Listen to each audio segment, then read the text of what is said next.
elinin tarası, ol Heydərin gözünün qarası, Fatimənin nisbəti parası, əlinin zinət nişanı Zeynəb. Ləbeyki ya Zeynəb, ləbeyki ya Zeynəb, ləbeyki ya Zeynəb, ləbeyki ya Zeynəb, ləbeyki ya Zeynəb, ləbeyki ya Zeynəb. Sən müstəba fəxrisən əzəldə, Gülsüm bacın nur alıbdı səndə. Sən müstəba fəxrisən əzəldə, Gülsüm bacın nur alıbdı səndə.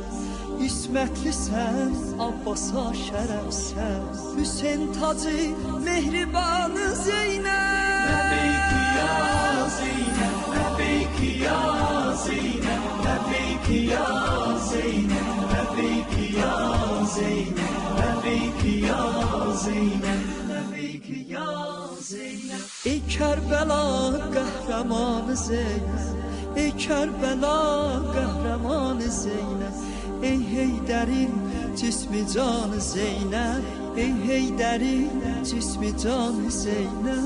Ləbeyki ya Zeynəb, ləbeyki ya Zeynəb, ləbeyki ya Zeynəb, ləbeyki ya Zeynəb, ləbeyki ya Zeynəb, ləbeyki ya Zeynəb. Ey Kərbəla qəhrəmanı Zeynəb, ey Kərbəla qəhrəmanı Zeynəb, ey Heydərin cismi canı Zeynəb, ey Heydərin cismi canı Zeynəb. Ləbeyki ya Zeynəb, ləbeyki ya Zeynəb, ləbeyki ya Zeynəb, ləbeyki ya Zeynəb, ləbeyki ya Zeynəb.